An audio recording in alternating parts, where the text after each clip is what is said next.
తెలంగాణ కొత్త డీజీపీగా శివధర్ రెడ్డి నియామకం జరిగింది. ఈ నెలతో డీజీపీ జితేందర్ పదవీ కాలం ముగియబోతుంది.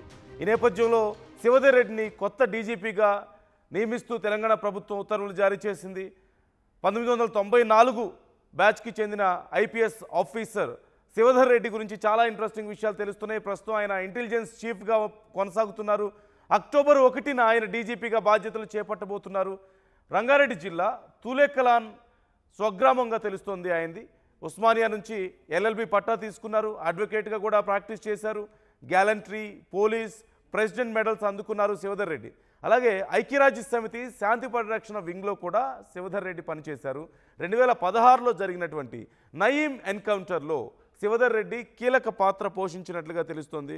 ఈ నేపథ్యంలో ఇప్పుడు ఆయన్ని డీజీపీగా నియమించిన తర్వాత ఆయన సీఎంని వెళ్ళి కలిసినట్లుగా తెలుస్తోంది. 1994 ఐపీఎస్ బ్యాచ్కి చెందినవారు ప్రస్తుతం ఇంటెలిజెన్స్ చీఫ్గా పనిచేస్తున్నారు. నూతన డీజీపీగా నియమితులైన తర్వాత ఆయన సీఎంను వెళ్ళి కలిసినట్లుగా సమాచారం అందుతోంది. ఇబ్రహీంపట్నం తూలేకలాన్ గ్రామానికి చెందినవారుగా గుర్తిస్తున్నారు.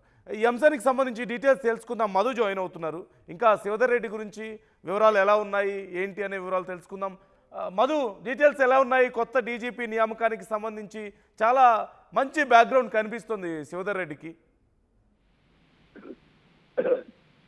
ఎగ్జాక్ట్లీ నిజంగానే 94 బ్యాచ్ ఐపీఎస్ అధికారి శివధర్ రెడ్డిని డీజీపీగా నియమిస్తూ నిర్ణయం తీసుకోవడం జరిగింది.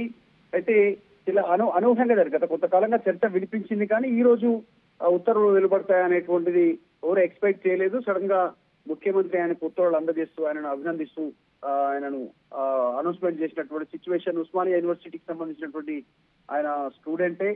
2016లో నిజంగానే నయీం ఎన్కౌంటర్ లో ఆపరేషన్ ప్లాన్ చేశారు శివధర్ రెడ్డి. అప్పుడు ఉన్న ప్రభుత్వాన్ని ఛాలెంజ్ చేశారు నయీం కాబట్టి. ఆ టైంలో చాలా చాకచక్యంగా ప్లాన్ చేయడము, మట్టు పెట్టడం. అప్పుడు ప్రభుత్వ పెద్దలనే టార్గెట్ చేసినటువంటి పరిస్థితి. అప్పుడు ఉన్నటువంటి మంత్రిగా ఉన్నటువంటి ఈటల రాజేందర్, తర్వాత ఇంకా కొంతమంది మంత్రులని బెదిరించాడు నయీం అనేటువంటి నేపథ్యంలో ప్రభుత్వం సీరియస్ గా తీసుకొని అరాచక శక్తిని మట్టు పెట్టాలని శివధర్ రెడ్డికి అప్పగించడంతో ఆయన ఈ ఆపరేషన్ సక్సెస్ చేసినటువంటి పరిస్థితి ఉంది. నల్గొండ, శ్రీకాకుళం, నెల్లూరు, గుంటూరు ఎస్పీగా కూడా పనిచేశారు ఉమ్మడి ఆంధ్రప్రదేశ్ లో. ఆ సమయంలో 2007లో కూడా మక్కా మసీద్ లో బాంబు పేలుళ్లకు సంబంధించినటువంటి పోలీసుల కాల్పులో 14 మంది చనిపోయిన ఘటన తర్వాత హైదరాబాద్ సౌత్ జోన్ డీసీపీగా శివధర్ రెడ్డిని నియమించింది అప్పుడు ప్రభుత్వం. ఉద్రిక్త పరిస్థితులు ఏర్పడినప్పుడు ఆ సమయంలో ఆయన కాస్త కీలకంగా వ్యవహరించినటువంటి భద్రతా అధికారిగా కీలకంగా వ్యవహరించారు శివధర్ రెడ్డి.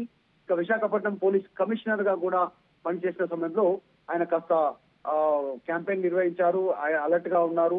సో చాలా సుదీర్ఘమైనటువంటి అనుభవం ఉంది. డీజీపీకి అడిషనల్ సేఫ్టీగా గాను, డీజీపీ రోడ్ సేఫ్టీగా కూడా పనిచేశారు.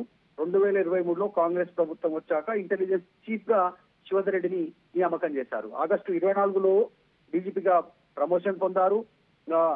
ఈ రకంగా సుదీర్ఘమైనటువంటి పోలీసు సంబంధించినటువంటి హిస్టరీ ఉంది ఆయనకు. అనేక మందితో పరిచయాలు ఉన్నాయి. అనేక ప్రభుత్వాలతో పనిచేశారు ఉమ్మడి ఆంధ్రప్రదేశ్ నుంచి తెలంగాణ రాష్ట్ర ఏర్పాటు వరకు. మొత్తానికి రంగారెడ్డి జిల్లా ఇబ్రహీంపట్నంకి సంబంధించినటువంటి ప్రాంతానికి సంబంధించినటువంటి వ్యక్తి. ఆ గ్రామానికి చెందినటువంటి వాడు. పెద్ద తూలేకన్ అనేటువంటి గ్రామానికి సంబంధించి.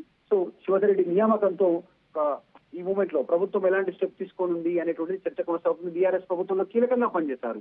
ఇంటెలిజెన్స్ చీఫ్ గా కూడా గతంలో కూడా పనిచేసినటువంటి అనుభవం ఉంది ఆయన.